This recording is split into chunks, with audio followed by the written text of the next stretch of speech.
Àwọn orílẹ̀-èdè wo ni wọ́n ti bẹ̀rẹ̀ sí ní kó àwọn èèyàn kúrò ní Iran àti Israeli? Ọ̀pọ̀ àwọn orílẹ̀-èdè káàkiri àgbáyé ni wọ́n ti bẹ̀rẹ̀ sí ní palẹ̀mọ́ àwọn èèyàn wọn kúrò ní orílẹ̀-èdè Iran àti Israeli pẹ̀lú bí wọ́n ṣe ń ṣe pàṣípààrọ̀ àdó olóró láàrin ara wọn.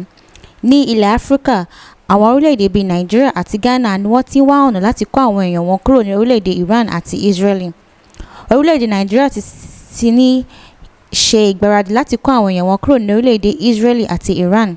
Èyí ló wà nínú àtẹ̀jáde tí àjọ tó ń rí sí ọ̀rọ̀ ilẹ̀ òkèèrè lórílẹ̀-èdè náà fi léde fún àwọn akọ̀ròyìn nílùú Àbújá. Ìjọba Ghana ní ìgbésẹ̀ kíákíá ni àwọn gbé láti kó àwọn èèyàn wọn kúrò ní orílẹ̀-èdè Iran. Bákan náà ni ìjọba ní àwọn ti ilẹ̀kùn iléeṣẹ́ tó ń ṣojú Ghana ní Tehran pa báyìí láti lè dóòlà ẹ̀mí àwọn òṣìṣẹ́ wọn. Ìjọba Uganda ní àwọn ti kàn sí àwọn orílẹ̀-èdè Middle East fún ìrànlọ́wọ́ láti kó àwọn èèyàn wọn jáde. Iléeṣẹ́ ìròyìn aládàáni Champs Report ṣàlàyé bẹ́ẹ̀. Ìjọba Kenya ti ké sí àwọn èèyàn wọn láti ṣe ní ojúlọ lálákànfin ṣọ́rí kí wọ́n sì máa rìn níbi ìkọlù tí ń wáyé.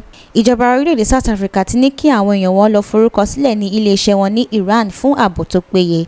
Èyí wà nínú àtẹ̀jáde kan tí wọ́n fi léde tí wọ́n sì jẹ́ kó di mímọ̀ pé ìjọba orílẹ̀-èdè South Africa lè máa ní àǹfààní láti ṣe ìrànlọ́wọ́ fún Iran nígbà tí wọ́n bá nílò rẹ̀. Dámilọ́lá Òyìṣọlá ló ti mú ìròyìn wá fún yín láti iléeṣẹ́ Wisdom Yard Television.